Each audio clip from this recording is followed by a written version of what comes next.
suggest that we start.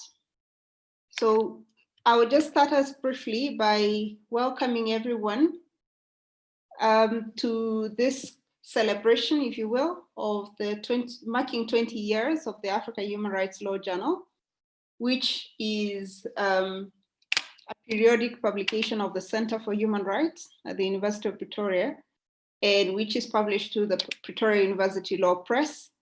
I believe that most of you have interacted with the journal at some point, and that is why you have an interest in joining us this evening.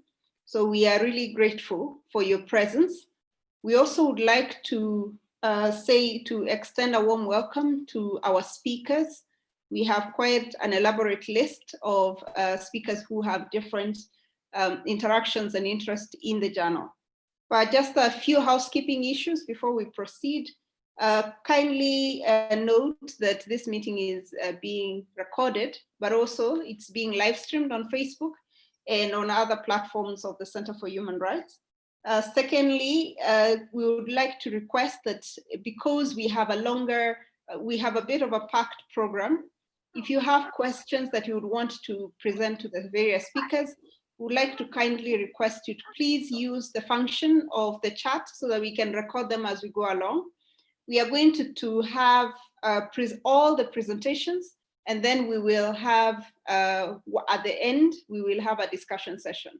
So if you will, please bear with us and put the comments on the chat, then we will come back to it towards the end of the program. And finally, just also another matter of housekeeping, if we can please minimize any interruptions by keeping your mic muted. So to start us off, I would want to just get directly into the program. So our program has 3 parts.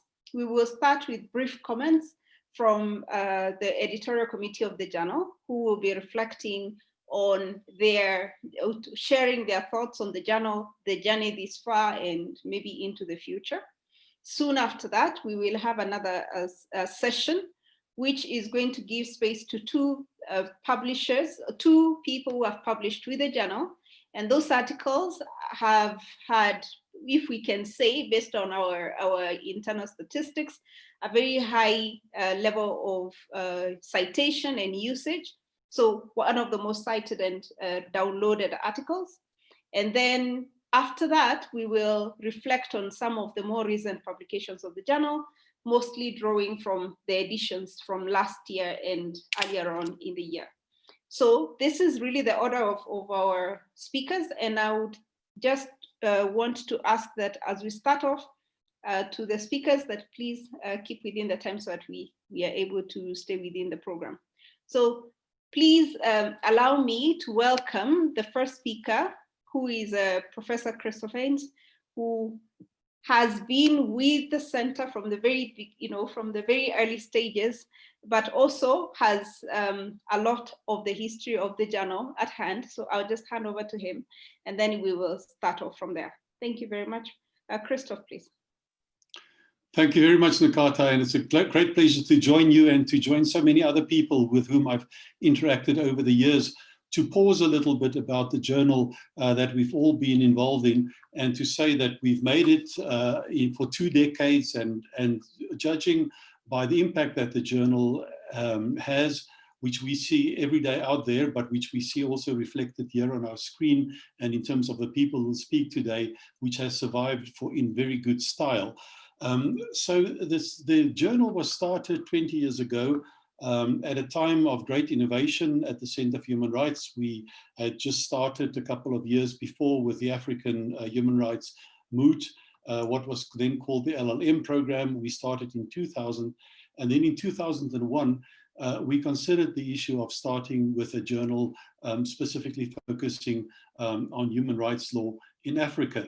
And if I may read just from the first edition, we give a little bit of a description, and we say, as democratic practices and the protection of human rights struggle to become rooted in Africa, and African Human Rights Court African Court on Human People's Rights is in the process of being established, a new periodical, the African Human Rights Law Journal, is launched. there is a more pressing need for a monitoring and reporting periodical in this field in Africa than ever before. The new journal aims to publish contributions dealing with human rights related to topics of relevance to Africa, Africans, and scholars in Africa.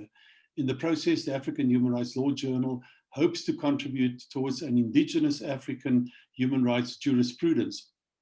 And I think that has been the recurring theme. And also when we started with the journal, we, for example, discussed this with those from the South African Human Rights Law Journal, John Dugard at the time, and we asked, is there room for a separate journal? And I think the idea was to say that what we need is a dedicated space, a platform for focusing on journals dealing with human rights, with articles dealing with the continent. So if people publish in journals outside the continent, one here and one there, it's diluted. And if one focuses on South Africa, that's one perspective. But the idea was to establish a platform in which one can comprehensively and critically look at human rights on the continent, and to create a critical mass for the indigenous voice looking at this topic. As with most of the things that we did at that time, I discussed this with Franz Fillion, who has been an inspiration, and we were then the joint editors of the first edition, and of course he's now the chief editor. And just to mention one thing about the name of the journal, we discussed what should we call it. And so one of the frustrations that we've often had in quoting other journals is exactly to get the title right. So if it's a South African journal on human rights, it's sometimes referred to as the South African Journal of Human Rights. And then we specifically for this journal, and you may see it in the other journals of the center, we try to avoid having that preposition there and just call it the African Human Rights Law Journal, so there can be no confusion. So it's not a big story about where the name comes from, but at least it tried to emphasize the idea of getting things right. And then of course this was Juta, and then PULP took over in 2013 to publish the journal. So I want to conclude by thanking, and I'm sure many others will be thanked as well, but at least the people I had the privilege of working with most directly on this have been Franz, who has really taken it forward, and then Isabeau, Annalisa, Lizette, and then many others as well. We started this in perhaps optimistic times in many ways on the continent, in the world. But I do think the fact that a journal like this and enterprises like this are there and continue will take us through the various ups and downs through which the world will inevitably go. Great pleasure from my side to have been involved, and a great pleasure to be here today. I thank you. Thank you very much, Prof.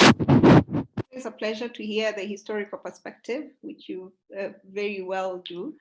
I would like to request Professor Tsepo Mandligozi to please share his reflections, and just to mention that he is likely to not stay until the end of the program, but we hope to have him for the longest as we can. So please, Tsepo, welcome. Thank you so much, colleagues, and it's good to see all of you. I was told that we've got only 2 to 3 minutes, so I'll only speak for that long. For me, the significance of the journal is that over the past 20 years, we managed to forge a distinct African epistemic community, a really distinct African epistemic community. By that, I mean that if you go all over the continent, you have a community of people who share same discourse, who share same terms, who engage with each other as consultants, as teachers, because they found themselves and each other through the journal. And this forging of an epistemic community was a very deliberate act from our side. And we did that in 4 ways. The first thing that we did was to make sure that the contributors come from all parts of the continent. So not just the 5 big regions or 5 big countries, but all over the continent. That was a very intentional move on our part. And most importantly, all those contributors, or most of them, were based at universities on the continent, not just in South Africa or overseas. So that's the first intentional way in which we tried to forge a deliberate epistemic community. The second way that the journal has been able to become this platform is that we managed to create a platform where people from different countries engage in comparative analysis of legal theories, of legal insights, and cases. And for me, this was a good example of decolonial comparative law from below. When we talk about comparative law, before the journal came in, people used to borrow concepts and theories and cases from the North. What the journal has been able to do is to enable all of us to borrow from each other's countries from different places. So that's the second way. The third way, of course, was that the journal from the beginning was open access. Open access in a sense that you did not need to pay subscription in order to access the journal. This is how the journal became so popular, so influential, and as part of this epistemic community, open access. This question is important, lastly, in this era of decolonization, where we're talking about epistemological, political decolonization. But people are doing so in journals, in books that are very, very expensive. So how do you forge this move towards decolonizing legal knowledge? With this journal, we made sure also as part of PULP that it will be open access and that colleagues all over the continent will be able to access this. So for me, this has been the biggest achievement of the journal in the past 20 years. And I hope as we go forward that we'll continue to forge this epistemic community that enhances the protection, the promotion of human and people's rights in Africa. Thank you. Thank you very much, Prof. Much appreciated and very insightful. May I then kindly invite Professor Annalisa Nyenaber to please share her reflections. Prof. Thank you, Nkata. I first had to unmute myself before I could share anything with you. Good afternoon, colleagues. I'll be very brief. I think this afternoon is also about giving thanks or Thanksgiving. I would like to thank the editorial board and everybody who's involved with the journal and who has been involved with the journal over the years for their stewardship of our prestigious journal. I think I can call it a prestigious journal with its international reputation for advanced scholarship and research in human rights in Africa, in research in human rights law in Africa. It's been a real privilege for me and an honor to be associated with the journal so far. And the journal, as you know, has been instrumental in strengthening of human rights in diverse contexts, cultures, and environments. Just a small glimpse of the past. I don't know if you can remember, Franz. I think the night before we published the first edition, we actually stayed at work that night. I don't think we went home because I can remember I phoned my father. I was living in my dad's house at that point because I was worried that he'll be worried that I'm not coming home from work. So we just spent the night at work and we finished the editing of the journal that night. Okay, thank you. I thank you all, my colleagues.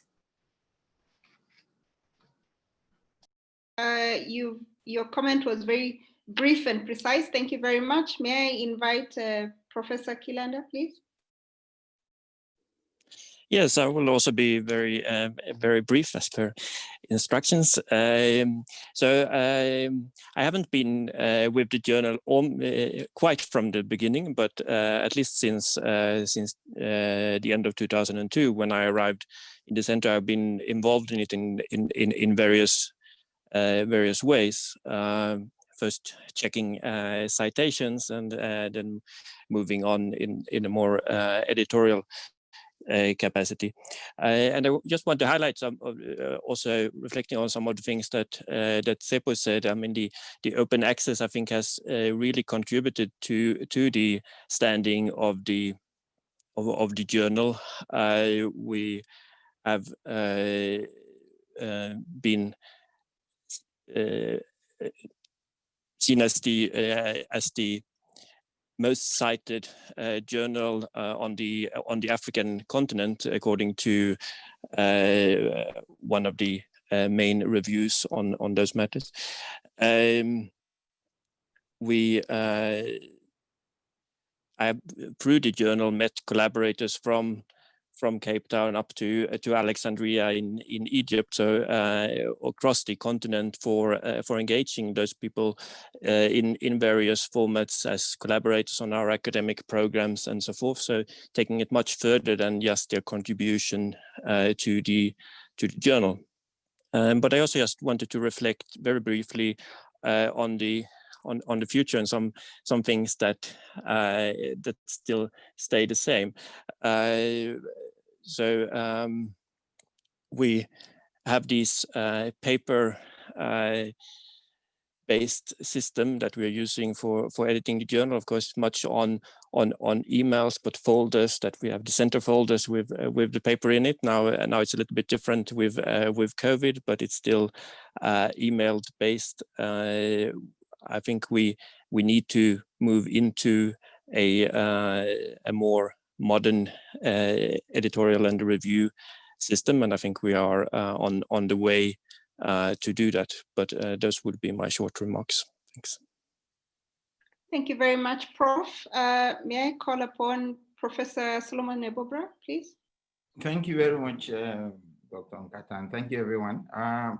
Mine will also be very brief. I guess at the time I joined, I didn't stay too long, but I felt like I was the one person who opened the door to involving people who are not permanently based in Pretoria for this work. And I think it's been a great experience.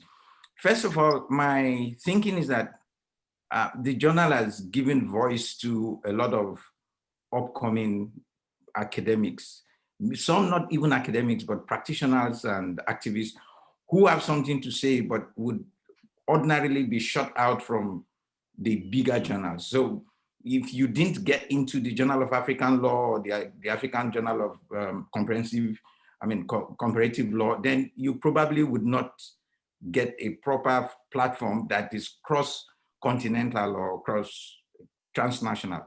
I think the African Human Rights Law Journal could give people the voice that ordinarily would not have the voice. And one of the things I think I noticed when I joined was that while there was a very clear, decision to ensure that the best materials got in, we're not also so strict as to shut everyone up. So it was more like an opportunity to groom people who actually got better. Sometimes some authors came back and their work was so much better. But so the journal, for me, gave a lot of voice. That's the major thing that I would like. It gave voice to people who would have ordinarily been voiceless and faceless. And that, for me, is something that has consistently been maintained. A lot of authors have gone on to bigger journals, in quotes, but the African Law Journal continues to be a voice, and it more or less spoke to the world about the African human rights system. I think that's critical, because my experience is that we sort of, Africa and the African human rights law, African human rights system was only good for comparative purposes that, showed how bad we were.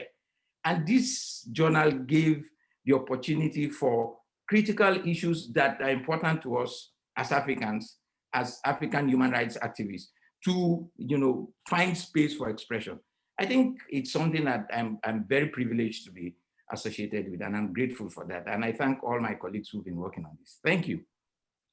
Thank you very much, Solomon. I sincerely appreciate your reflections, very sincere and candid. And I would want to now welcome Dr. Maria Sim for your reflections, please. Thank you very much, Nkata, and thank you, everyone. It's a privilege to be a part of this celebration today. And I join Annalise to say, yes, it's also a moment of Thanksgiving. Speaking for myself personally, I only became one of the editors in this year, but my history with the journal, like many of you, is much longer. So my history started obviously when I was a student years ago, in my undergrad days. And if there were things I needed to work on, assignments, preparing for moots, I knew I needed to look for materials in the African Human Rights Law Journal. So that was the starting point. And then going on after my PhD, I think Isabel is best able to testify to this. I practically made it a point of duty to be a consistent reviewer of potential articles submitted. Because just like others have said before me, I saw this as kind of like our space. So I felt like it needed to be protected and promoted by those of us who understand the challenges that exist within the space.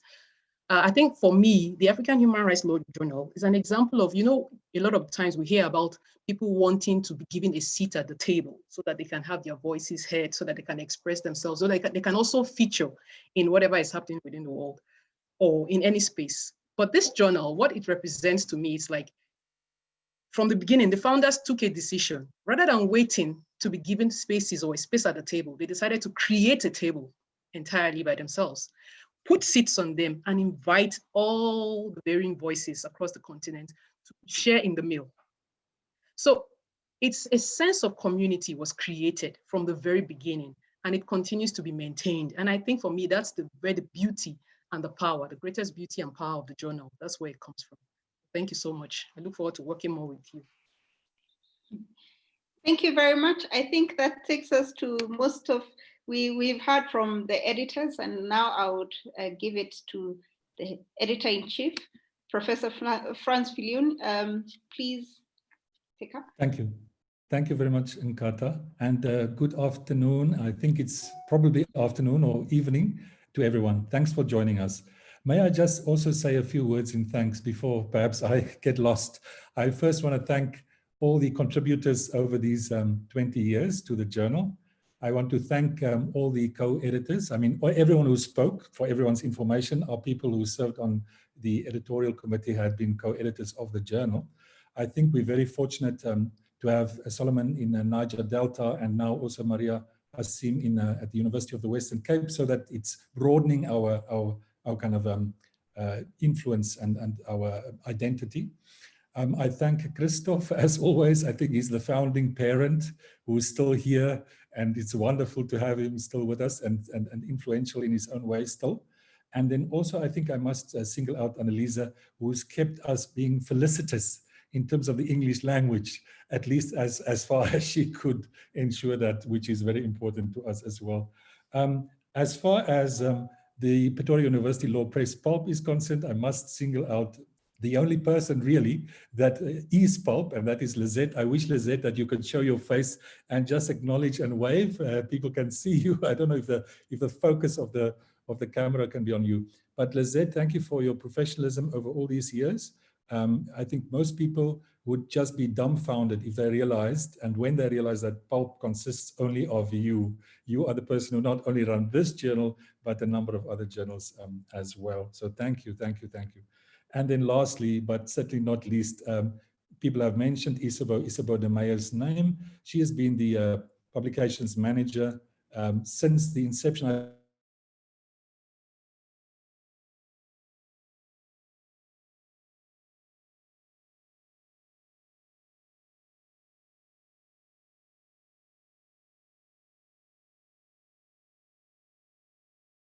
Because I think you have been the spine of this journal, just like the journal had been kept together through its spine. You've been the backbone, and your professionalism And I think your willpower have actually willed us forward often.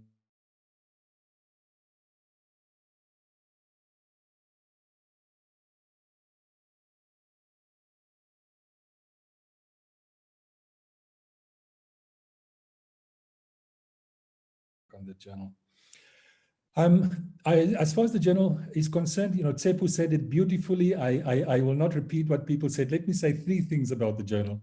The first is, I think it's wonderful that it just has been institutionalized. My aim was really, when I did my research around Africa in the continent, my worst was to come in a library and see there's a faculty of law that started a journal, and with journal issue number 3, it disappears. Or sometimes then it reappears after issue 7. So I think it's not a small feat that we've been around for 20 years. This has been institutionalized. Sometimes, we can think that institutionalized means that you've kind of lost your way.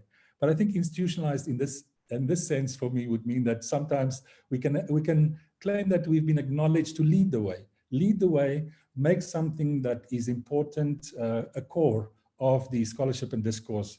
And, I want to cite numbers because I think, sometimes it's very abstract. There'd been 39 issues without interruption. And that, I think any editor of a journal will see that as not unimportant. We have had 412 articles and 81 recent developments. That's a total of 493 at an age around 12 or 13 articles.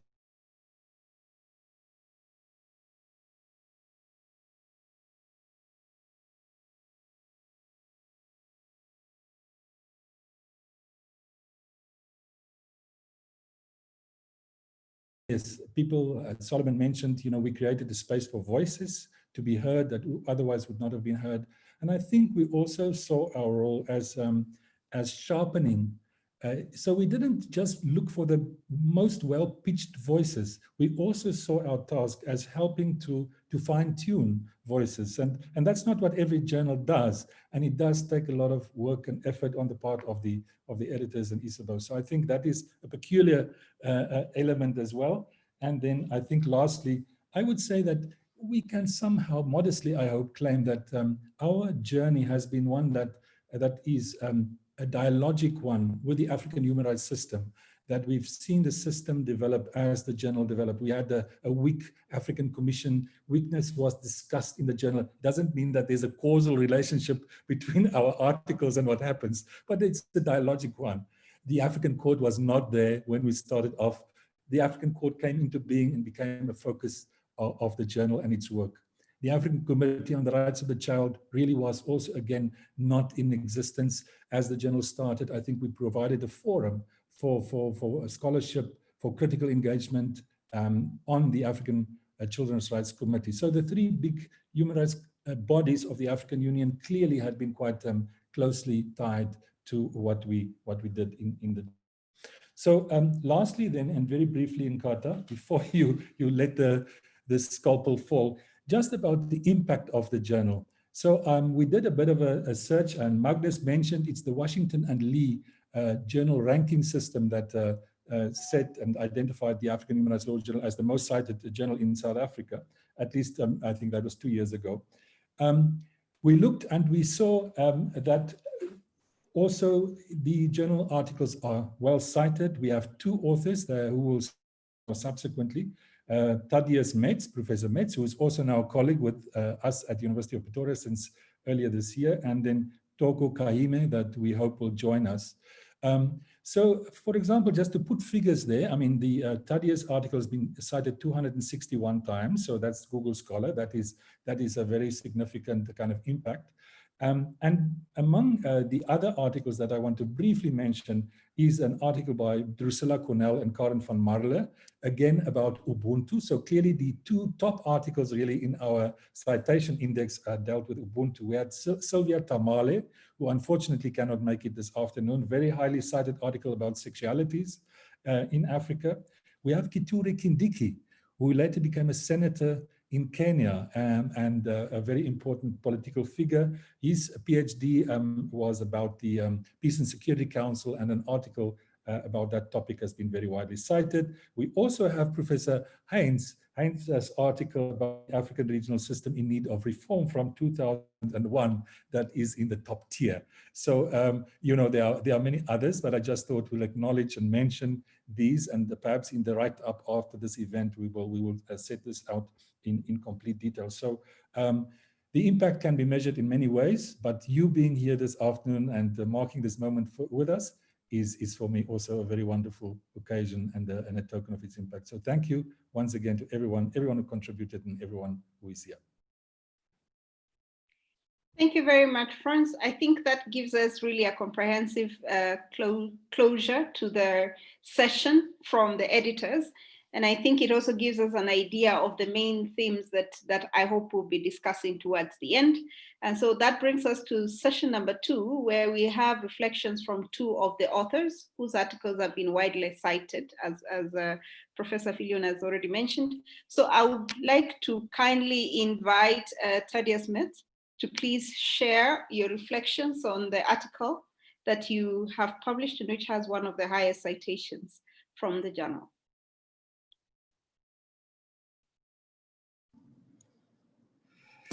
Thank you very much. About 10 years ago, I wanted to develop a moral philosophical account of Ubuntu and of African values more generally that could serve as a basis for public policy and legal adjudication in South Africa and other African countries. Writing at that time, there were 3 major objections to that kind of project. One is that Ubuntu is vague. When we say a person is a person through other persons, it doesn't say very much in English, and there's so many different ideas associated with talk of Ubuntu that its meaning depends on what the... Sorry.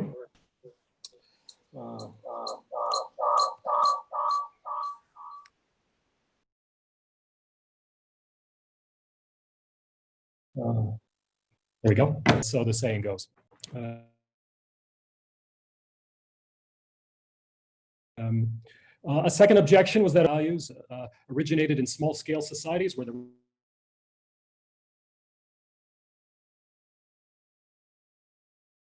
weren't many strangers and cultures were fairly simple. And African values more generally can't account for the value of liberty. It's thought to be collectivist, somehow focused on the group at the expense of the individual.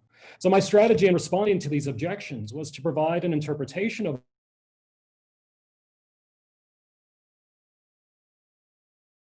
Ubuntu. Civic determinant. It would apply to urban multicultural societies, and it would account for the value of liberty. The way I executed the strategy was by drawing on ideas about dignity and communal relationship that are salient in African philosophical thought. So instead of just speaking of a person as a person through other persons, I suggested something like the following: that a person should become a real person or live to relate communally. So you've got a dignity because you can be part.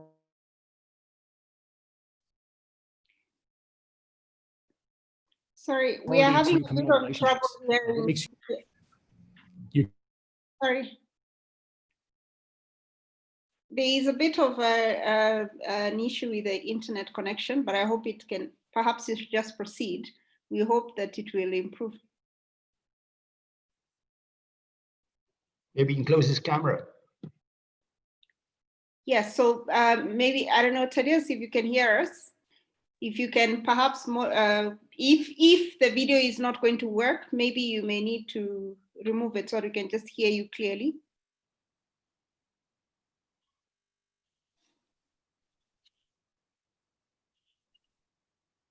Thaddeus, are you here?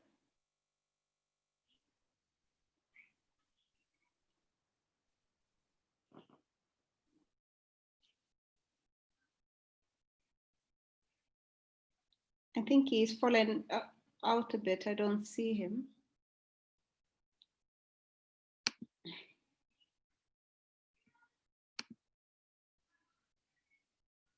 I'm on the lookout of whether he will join again. Just maybe give it just 1 minute. Let's see. If he's not able to join us very shortly, we'll probably proceed to Toko, but I would think that's not the most ideal if he's able to finish his thoughts. I'm back. Okay, welcome back. We hope it works this time. So I maybe do too. well the video if it becomes difficult to follow. Fair enough. I'm on my phone now. Okay. So the suggestion was to develop an African account of dignity that would ground human rights. And the suggestion more specifically was that you have a dignity and virtue of being able to cooperate with and help others, and them being able to cooperate with and help you. And respecting people in virtue of that would mean relating to them cooperatively and beneficently. And conversely, degrading people's capacity to relate communally would mean subordinating and harming them. And human rights violations on this view would mean extreme forms of subordination and harm to innocent parties. And I suggested in the paper that that kind of approach to human dignity and human rights can make sense of rights to democratic participation in governance, to positive socioeconomic rights, and to the right not to have one's liberty infringed for the sake of group feelings or norms. If I succeeded in that, then I provided an account of Ubuntu that isn't vague. It was determinate enough to ground human rights, and it was applicable to modern societies, and it counts for the value of liberty. In more recent work, I've compared this account of dignity in human rights with other views, some in Africa and some in the West. And to keep things brief, I'll just mention that lately I've been targeting the Kantian dominant Western theory of human dignity and human rights, which says that it's our rationality that makes us special, not our relationality. And roughly against the Kantian, more Western account of dignity, I've argued that they do a good job of explaining why human rights violation involves the absence of consent, a lack of choice. But that doesn't exhaust the nature of a human rights violation. What's problematic about torture and rape, for example, isn't merely the absence of consent, it's also the harm done to another individual, and in particular, the harm done to her ability to relate intimately. So the project now isn't just a matter of trying to provide an interpretation of Ubuntu that's applicable for South Africa or African societies, but one that's potentially applicable for different societies around the world, trying to show that other legal traditions have something to learn from African jurisprudence. And thanks to the African Human Rights Law Journal for the opportunity to advance this project. Thank you very much. We are sorry for the internet connectivity issues, but I believe that most of what you have spoken is clear to everyone. We'll be picking up or coming back to it and reflecting on it as we get into the comments. I would then want to kindly ask Professor Kaime to please share his reflections on his article as well. Okay, good afternoon.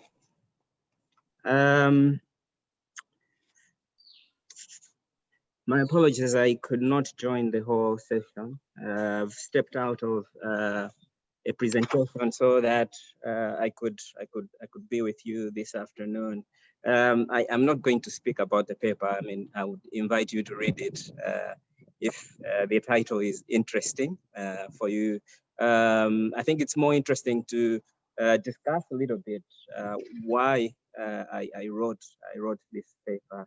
I actually remember the day that I started thinking about some of the things that are discussed in this paper. Is an early November day in Cape Town, and I was walking from one of the cafeterias there, trying to make my way to my accommodation. But before I could get there, it started raining. If you are a Cape Townian or you've been in Cape Town, this will be very familiar for you. The rain will come at any time without warning. This was such a particular day. And I took refuge at we used to call the Community Law Center then. It's the Dula Omar Institute now, and I was browsing through the books, and I picked up a random volume that had been edited by Ahmed and Naim, focusing on human rights in Africa, cross-cultural perspectives. That was the title of the book. And one of the contributions by Anne Naim in that book spoke about, interrogated the issues of legitimacy in relation to the international human rights system, particularly as it pertained to African polities and African systems of governance. I was so enthralled by some of the things that were being advanced in this paper. At that point, I considered myself an expert in international human rights and the African human rights system. I was wrong, but it doesn't matter. But I thought I was one. But this explanation of human rights coming from a cultural perspective was really important for me. I remember not leaving the library until around 4 p.m. I'd been there from the librarian was not there. She used to work only half days. Anyway, I discussed this paper with a friend, Godfrey Odongo, in the evening, and I told him that I found my PhD topic because I wanted to investigate this issue of legitimacy in relation to children's rights. At that point, we were being taught by Professor Sloth Nielsen on children's rights, and we did the normative systems and all of that. And I wanted to interrogate these systems in relation to these concepts that I had discovered. And for the next couple of months, I refined these ideas with Julia, with Franz, and a couple of other friends. This paper was a conversation or my attempt at a conversation with Anne Naim and Patrice Aura, and also with Manube in relation to how human rights fit into this system. I was lucky enough that the editors of the journal found these musings useful enough to be in the journal. So the paper is nothing more than a conversation and an attempt to clarify my thoughts. To close these observations, I think it's important to maybe note what the paper became for me. I think it set my philosophy of human rights. How do I see human rights applying in African politics? And it also influences my philosophy of international law and how we see international regulation within local settings. But I also know that some of these ideas have been important for others. For example, there's friendships that are formed out of this paper, random emails that I've received. I see some of you that have joined us this afternoon, friends of mine that we bonded through some of the ideas in this paper. It formed the platform for my doctoral degree, but more importantly, it continues to influence my work. At the moment, the focus of my chair is on intractable problems of human rights. And we look at issues ranging from LGBTIQ rights and other difficult problems of human rights within Africa, such as child labor, but also the challenges that we continue to see in women's rights and all of that. And the question is, how can we best utilize the formal systems that we have by looking at the processes that we have within our local communities and all of that. And again, I just want to thank the editors for inviting me to this talk, but also I'd like to celebrate with you what I think is has been a great journey for the center through this journal. And thank you. Thank you very much, Professor Kaime. I think even though he hasn't gotten into the details of his article, I think it gives us a sense of his philosophy, or rather thinking around the issues that were brought up. And I would, just for the sake of the later conversation that we are going to have, it is still a question that remains relevant, as they said, beyond the children's rights sector. The question of that, at least at the time of the writing in 2005, was still a very live discussion of whether human rights, have a legitimate claim in African contexts. And how do we approach that? How do we even engage with everybody who is interested in this matter? So I think it triggered that conversation in the children's rights sector, but it's relevant beyond. I believe there will be some reflections on that when you get to the comments later on towards the end of this conversation. That that brings us really to the end of the second session. As I mentioned, we have 3 parts to this commemoration.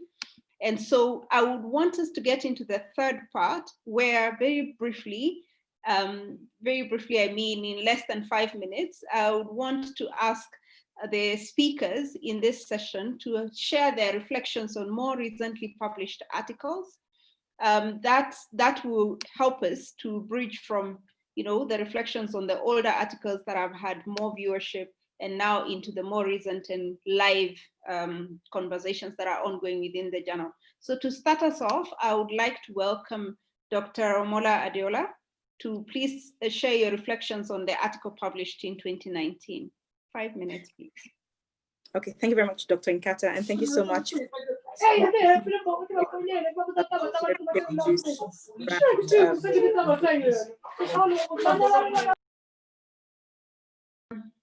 Sorry, let's just regulate that. Sorry, Romola, you can go back. Okay, can you hear me now? Yes, we can. Okay, thank you very much. So thank you very much for this opportunity to talk about to reflect on the article that was recently published last year in the African Human Rights Journal. I must also add my voice by saying that I think was said by the various pertinent speakers that had come before me, this is really an opportune moment to reflect on the journal, but more importantly, just looking at the success and the significant contribution of the journal in context of promotion of human rights in Africa. And I must also add my congratulatory voice to that as well. And without much ado, I would be speaking about the impact of the African Union Convention for the Protection and Assistance of Internally Displaced Persons in Africa, which was an article that I had authored in the 2019 edition of the journal. And the motivation really for this article came from the fact that in 2019, the African Union designated the year as the year of refugees, returnees and internally displaced persons. So really looking at how to address the issue of forced displacement in Africa and bring up pertinent solutions to the conversation. But and this really sort of drew on the fact that the convention had been in existence for about 10 years, as of last year, October 23 specifically. And as such, it was needful to sort of reflect on this pertinent idea around what is the influence, or rather the impact of this particular treaty within the regional human rights landscape. And just to say that, give a brief background also of how I came to the question around impact. I was also influenced by the seminal work of Prof. Christophanes and Professor Franz Fillion on the impact of the United Nations Human Rights Treaties at the domestic level. And I felt it was interesting to draw on the significant work they had done in this regard and contextualize that within the African context, but then also developing a typology on which we could concretize going forward the notion around and the idea around impact, but of course, drawing on the pertinent work that they had done as well. And in the article, I reflected on 4 typologies, which also sort of resonates from their seminal contribution in this regard, which was done, I think it was a 2001 article on this subject. And this really relates to the 4 typologies that were developed around direct substantive impact, direct symbolic impact, indirect substantive impact, and then indirect symbolic impact.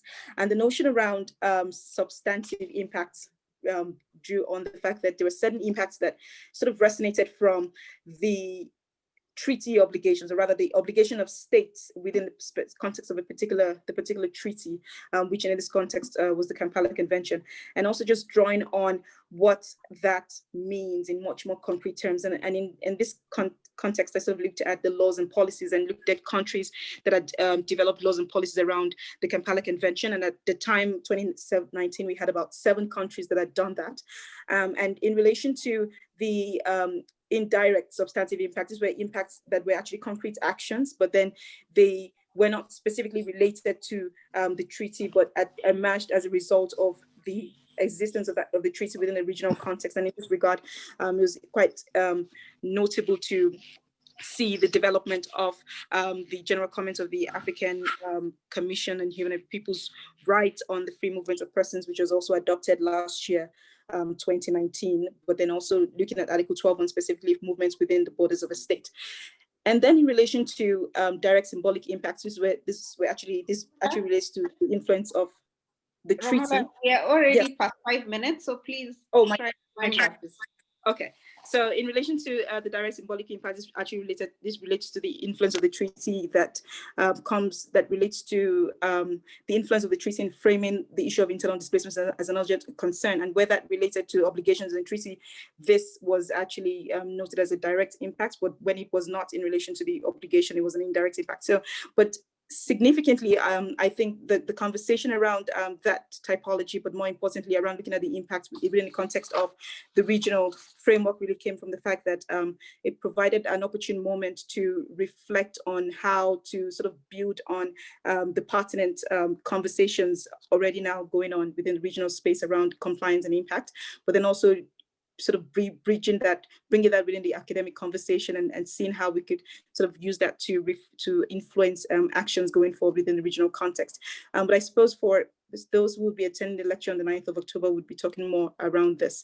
But in the nutshell, that is the conversation, or rather the reflection of my article within the journal. Thank you very much. Thank you very much, Romola. I would just want to go directly to the next speaker. For us, please. Thank you, Kata, and good afternoon to everyone. My article was inspired by the recent event surrounding the operation of the African Court on Human and People's Rights. And we only see half your face. Can you maybe move your screen? Okay, is that fine? Sorry. Yes. Okay, good. Yes. Yeah. So my article basically is discussing what I believe is the crisis facing the African Court on Human and People's Rights.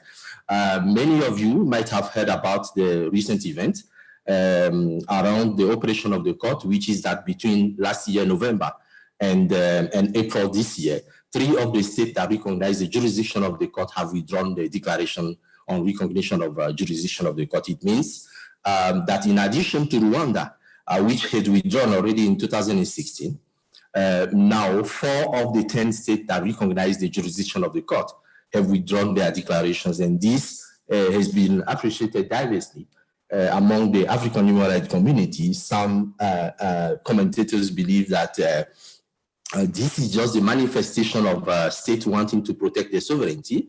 My view in the article that is published in the last volume or last issue of the African Human Rights Law Journal is that the court is in crisis.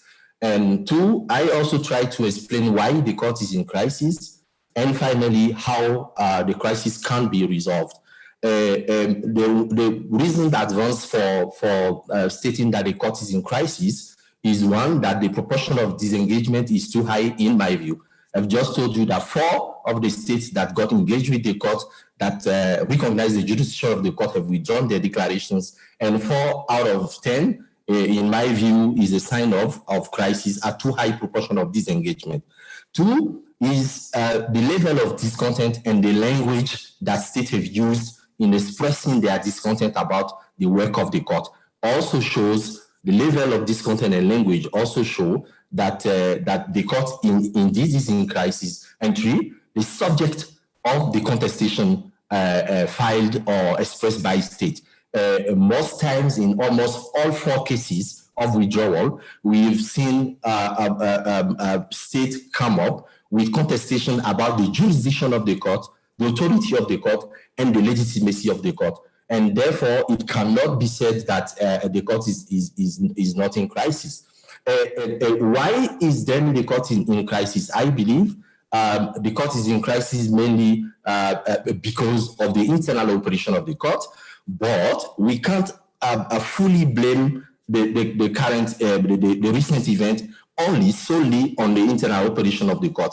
I believe that on the one hand, most of the reasons are related to the system, the way the African Human Rights Court justice system was built, and on the other hand, on the operation of the court. And with respect to issues related to the external circumstances, I've said, for instance, that the court has had a weak systemic basis from the beginning. The African Union has 55 member states.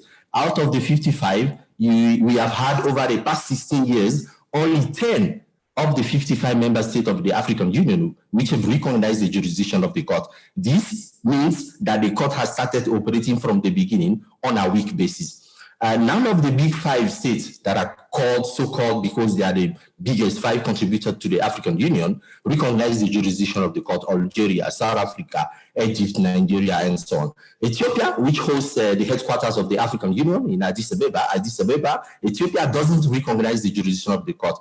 Another example is Senegal. Senegal is known, those who are very much used to international relations know very well that Senegal is known to be one of the most ratifying quote-unquote countries in the world of international law. They have adhered to almost all international law treaties, and they are known to be also the champions of international justice. They have not recognized the jurisdiction of the court. Senegal has not.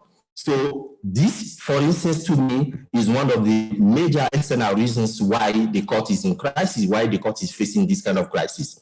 Again, under the same section, the court, some of the processes or mechanisms that support the operation of the court are pretty much not in favor of an environment where state would continue providing support to the court. For instance, the court doesn't have an appellate mechanism.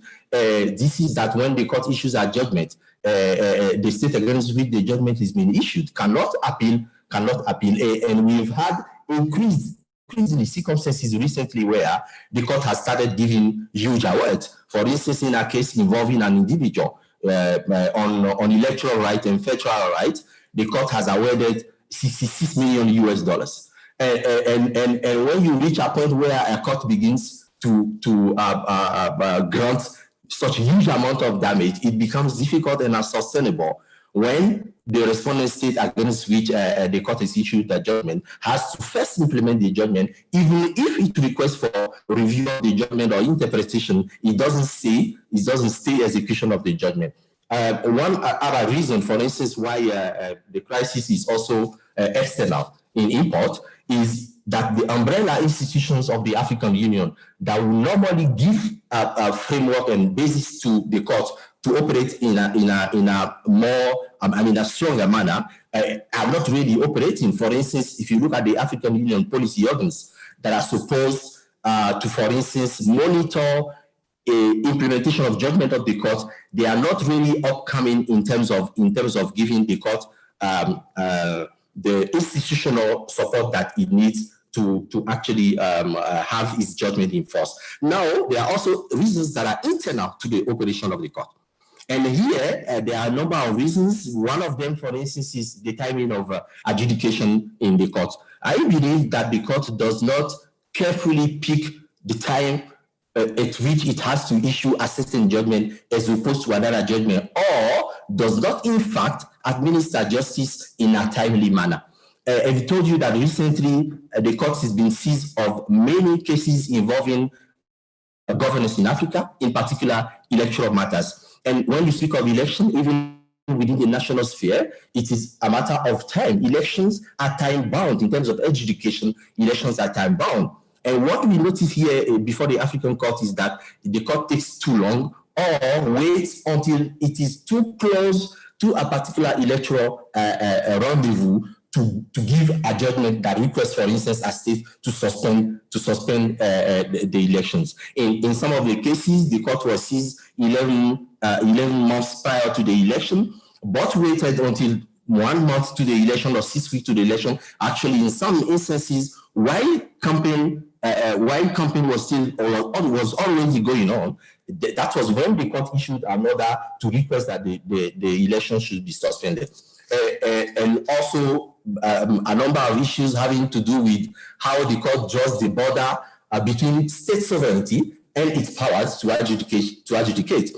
And here we see circumstances where the court gives the impression that it is stepping too much into the sovereignty of state. An example is where the court believes that processes concerning review of judgment at the domestic level are not remedies that the applicant has to exhaust.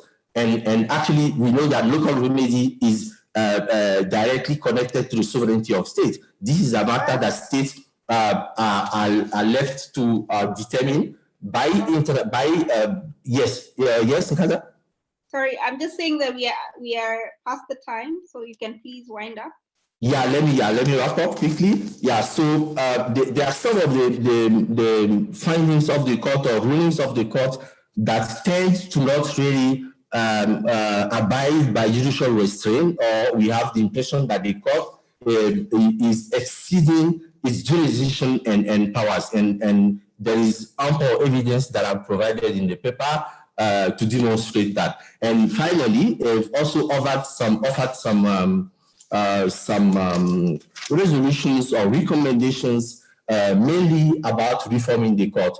And I believe that in the current crisis, the only way to ensure that the court continues to obtain support and engagement from state is to reform the system, for instance, by bringing about an appellate mechanism, by improving on the review system of the court, also by ensuring that complementarity, for instance, between the Banjul Commission and the court operate in a manner that allows the court to display its full function and to operate in a manner that is more purposive, that listens to state complaints and try to rectify the same.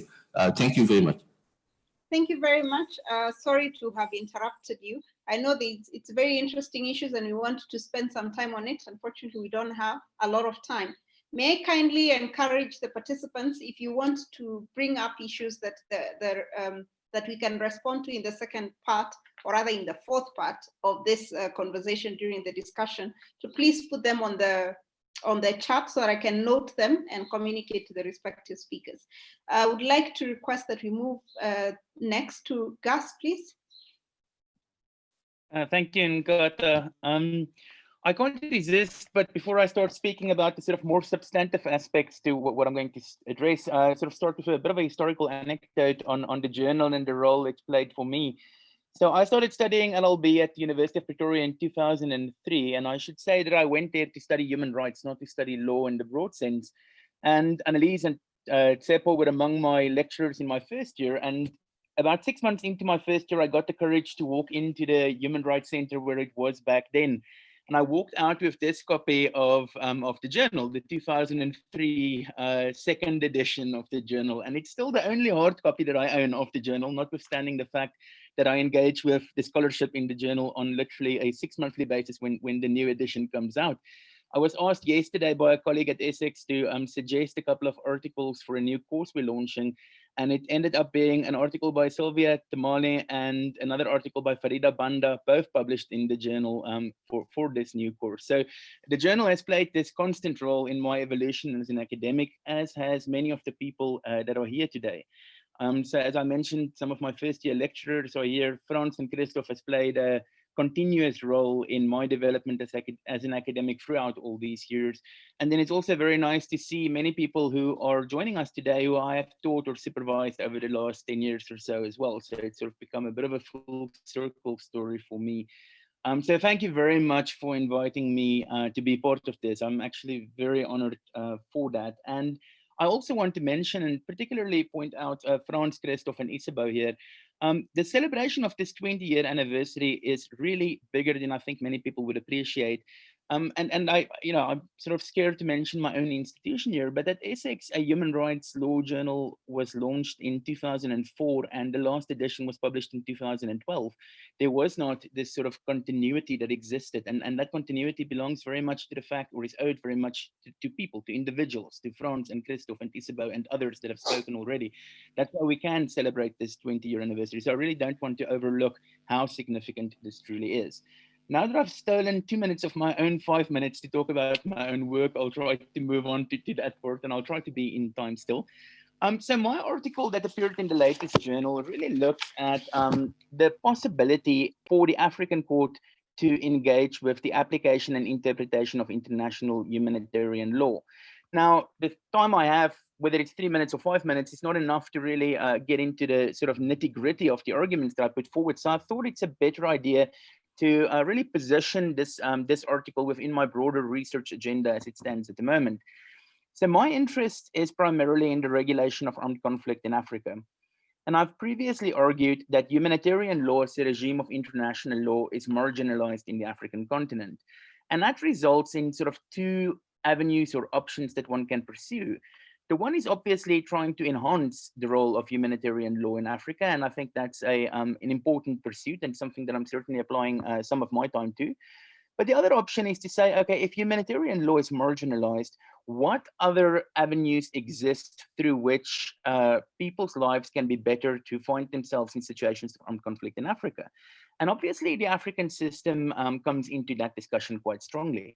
And the African system, though we all are very much aware of compliance gaps and compliance issues we have, it is a dynamic system. It's a system in which there's dynamic engagement with, and the journal is such a good indication of such dynamic engagement.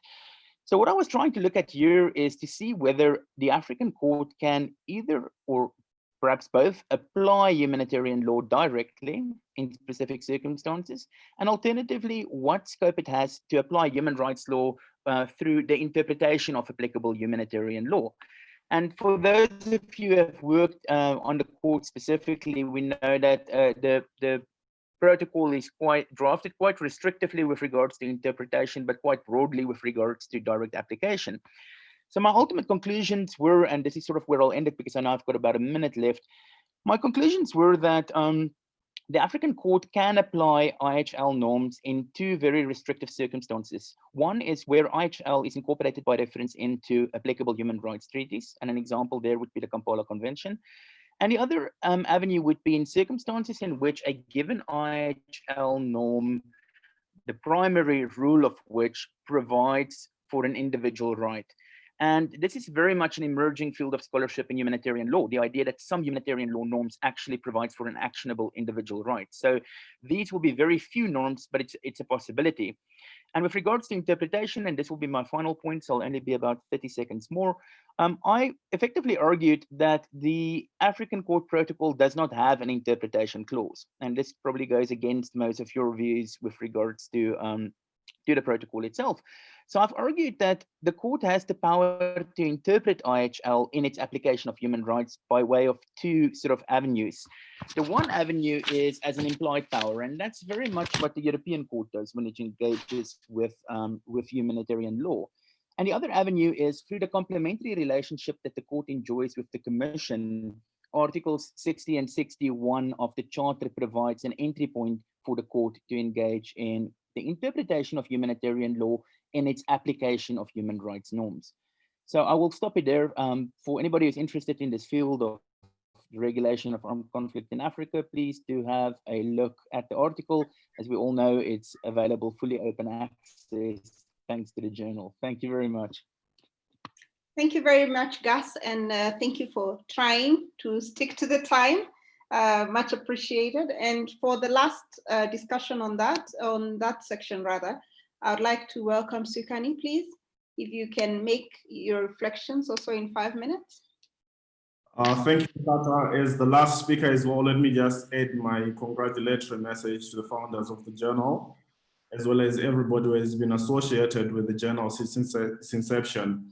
So perhaps before I get to my article again, let me take another minute of my time and just say, in my earlier interaction with the African human rights system and African systems in general, the broader scholarly approach has always been to use it, as Solomon said, as an example of bad governance, for instance, or how not to do certain things. And usually most authors then, or scholars, adopt a prescriptive approach to it. And they write about, say, normative changes and suggest what should be, or look at the institutions and come up with proposals on what institutions are missing, for instance, or how certain institutions should be changed. So when I started as well engaging with this, and through my PhD and coming across statements like the African Union is useless, the Pan-African Parliament is useless, everything was associated with useless. But I didn't want to then take the approach of asking what could be done from a normative perspective, for instance. And then I asked myself, within the existing normative framework, within the existing institutions, what is it that can be done to enhance the protection of human rights? And if you look at the title of my article, it says Human Rights Enforcement in Africa, Enhancing the Pan-African Parliament's Capacity to Promote and Protect Human Rights. Now, the promotion and the enhancement of the capacity is not so much through the changing of the normative framework that exists, and also not the changing of, say, the institutional framework that exists, but just how the existing institutions can be used better. And to do this, I look at the Pan-African Parliament's Committee on Justice and Human Rights. And then I ask myself, how is it that we have so much going on, and yet this committee has this mandate on justice and human rights, and yet very little comes from its direction? And then because of that interest, I started attending the sessions of the parliament, particularly the committee, and trying to understand what is it that these guys talk about? What is it that they discuss? And contrary to the perspective that I had prior to engaging with their proceedings, I figured they talk about the same issues that perhaps people criticize them for not caring about. But the problem is that ultimately nothing is done about that. So because of that, the paper then proposes an activist approach by both the committee and the president of the parliament, of the Pan-African Parliament. For instance, I do state on page 14 of the article that in 2018, thereabout, the parliamentarian from Libya indicated about the human rights abuses that were going on in Libya as a result of people trying to cross into Europe and so forth, and the abuses that were being carried out by human smugglers. And everybody was in agreement that there was a need for the committee to put together people that would travel and see what's going on there.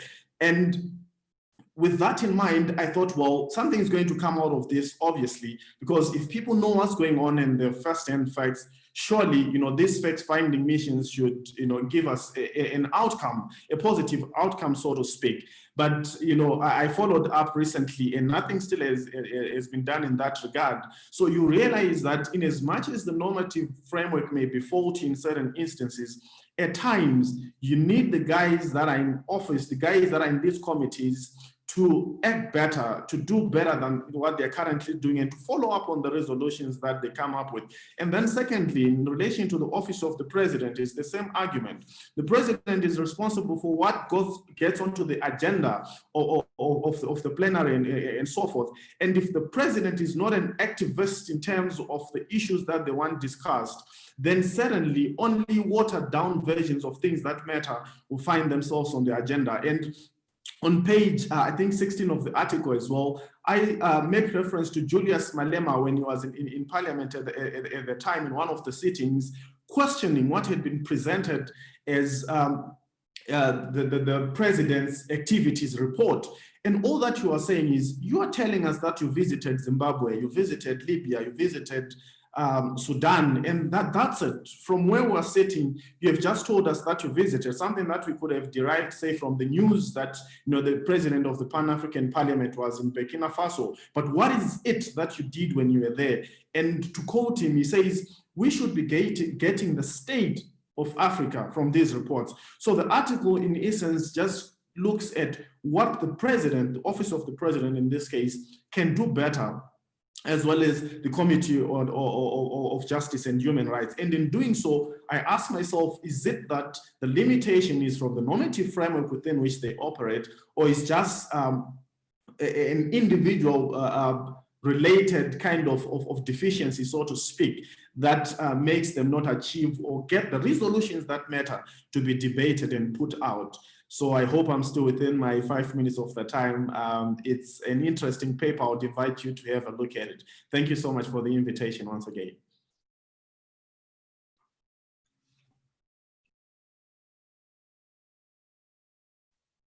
Okay, sorry. I was trying to unmute myself quite unsuccessfully, but thank you very much, Fikani.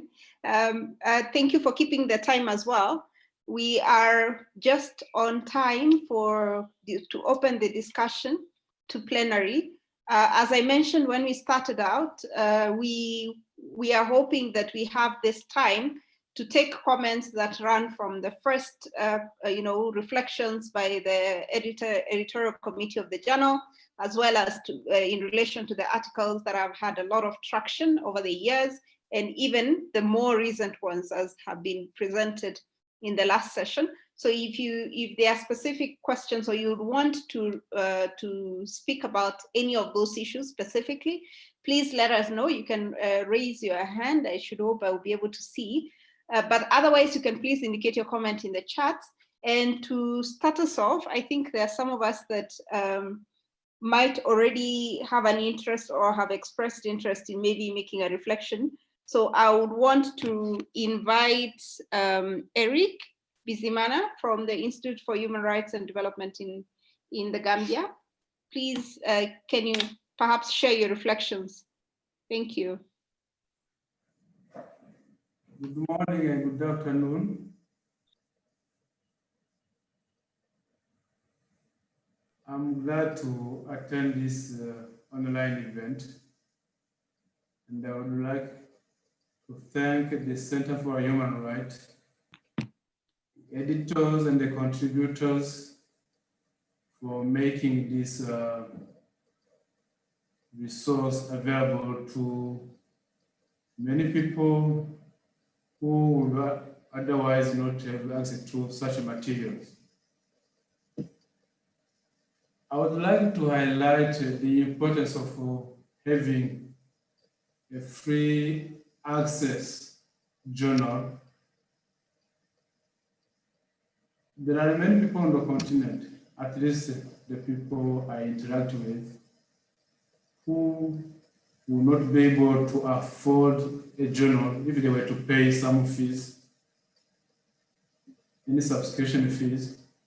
But now who have been able to read the journal, and personally I have been able to share the journal with some lawyer, interns, fellows,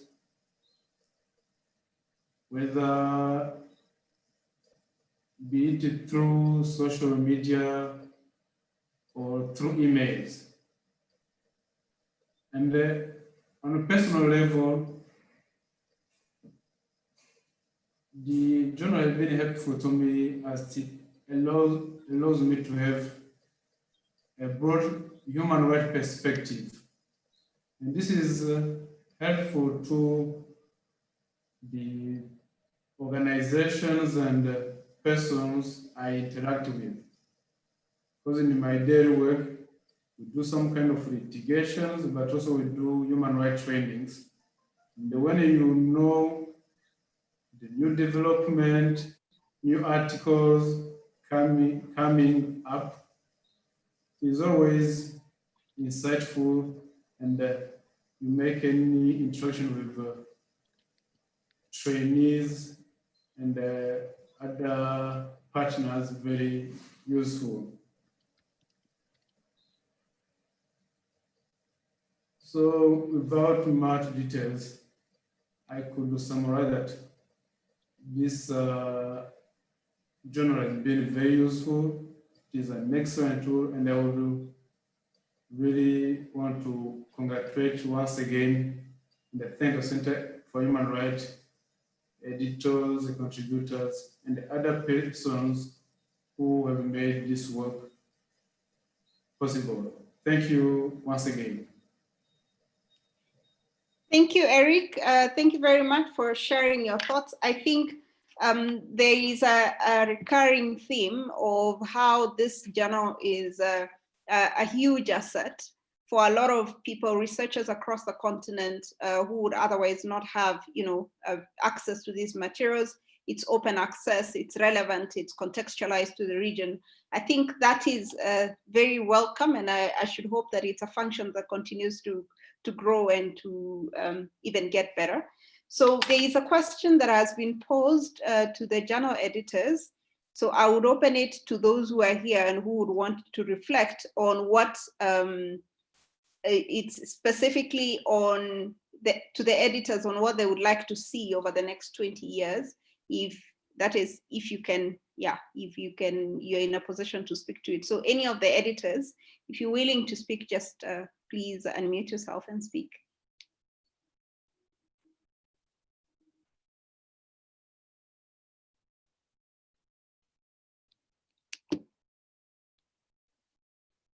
Well, yes, I think you mentioned, Thaddeus, that you were offline. Maybe Magnus talked a little bit about more, let's say, the efficiency. I mean, like all journals, I think we started off in a particular way of operation.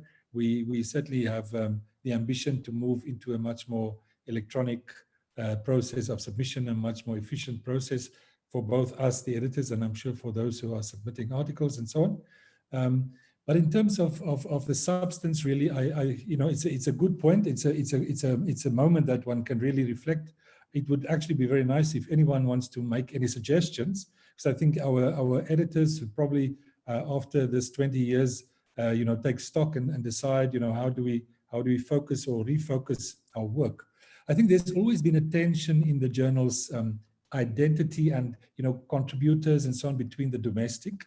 So, it's located in South Africa. So to what extent do we speak to a South African particular kind of, legal issues? Some of our very good articles have come from South Africans who speak, to South Africa specific. There's been many articles from, let's say, Nigeria, specific countries.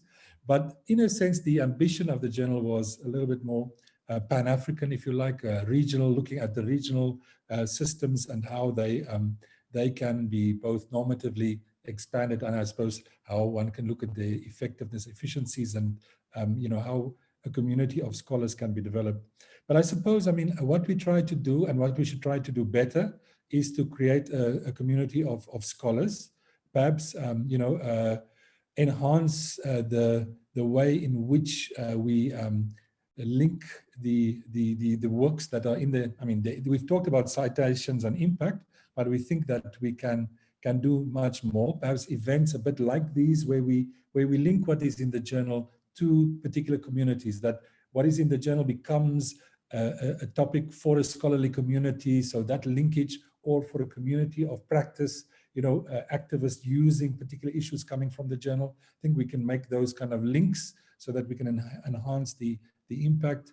So I think it's what I take from your comment is also that this is an opportune moment for us all, anyone in the audience as well, to offer reflections about how anyone would see the journal maybe taking a particular direction in the next 20 years, I suppose. But any of the co-editors are most welcome also to share some thoughts.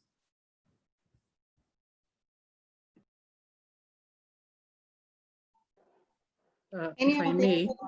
Yes, please, Maria. Yes, thank you very much. What I just have to add is brief, but it's just when you look at a lot of the articles we've had, especially in the earlier years or in the first 10 years or so, many things in the African human rights system were still kind of like a settling phase. We were trying to establish the frame and see how they fit or compared with what exists in other parts of the world. So a lot of it was descriptive in terms of this is what we have now. Even if you look at, for instance, even the article that Toko wrote and was talking about in the children's rights context. At that time, you also had issues of trying to see if there was really validity or any value in talking about an African conception, of children's rights and stuff like that. So it will be interesting to have articles that now deal with what exists in terms of what do we have now, and has there really been any movement now compared to what was in those early years when we were still talking largely about the framework. So for instance, the children's rights sector, many articles, many book chapters and things talked about the weakness of the committee, it was almost non-efficient or inexistent. But there has been movement now. So it will be interesting just to see and trace from where we were and how the movements have brought us to where we are now, so that you can actually see a series of articles talking about the same things, but showing different kinds of progressive movements or even retrogression within the framework of particular topics. Yeah. Sorry, I was muted, sorry. Thank you very much, Maria.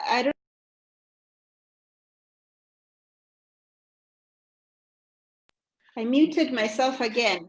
I am sorry. I don't know if anyone else has another reflection from the editorial committee, members of the team, or from the other contributors as well. If you still have any reflection on your subject, I think you're welcome to in the next few minutes. Otherwise, we will be winding up in a bit.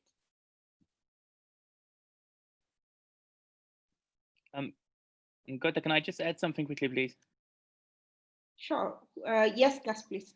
Yeah, I just found it interesting what Franz said about this sort of tension between the domestic and the more sort of regional/international level, because in countries like the UK, we're actually struggling very much to get good work done on the domestic plane. So a lot of journals there really are pushing to try to get more people to write on the domestic human rights level.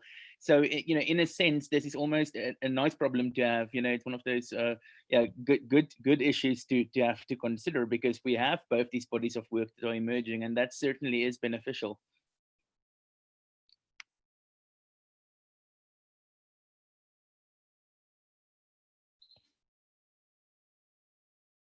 Okay, so I do not see any indication, unless I missed it. I don't see any hands raised. I think then if we don't have any further reflections, that actually caps it at pretty much around the time that we wanted to, which is about 1.5 hours, so that we don't stretch too long and keep the rest of the rest of you here for much longer. But I think this has been a very fruitful discussion. Running from the beginning, I see from the reflections of the editors or the co-editors, I think hearing from the history and from where we are right now and the value that it has had and the contribution to a community of learning and practice on human rights across the continent, I think it's very clear that this journal has changed the landscape for human rights scholarship. And I think it's not in doubt that the extent of that value, particularly for scholars who would otherwise not have had the opportunity to present their ideas out there, but also for just giving an authentic voice to African research. For me, I think that is one of the things that is really outstanding, that we have a product of the African continent that we look up to and we are proud to carry and to have our name attached to it. I think from my side, I would just want to say a huge thank you to our panelists, to our speakers, to everyone who has made today possible, besides the editorial committee members who have really shared their thoughts and spent their time to share with us, the presenters who have spoken about their published work, but also the team that has assisted us behind the scenes, including our team from PULP, Lisette Isabel with the journal, but also the other colleagues behind, Yolanda and the communications team. And of course, the participants that have been with us. This is just a note to say thank you very much for your time and for your contributions and thoughts. This, as you know, was recorded and has been live streamed on Facebook, so you can still follow up after this and continue the engagement on the various platforms. So please feel free to do so. We appreciate your time. Thank you very much. And we wish you well and hope to see you continue to interact with the journal into the future. Thank you very much. Thank you. Thank you, everyone. Bye-bye. Bye. Thank you, Nkata. Thank you so much for your presentation. Thank you very much for the presentation.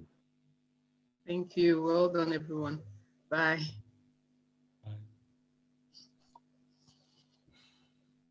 Thank you, everyone. Bye-bye.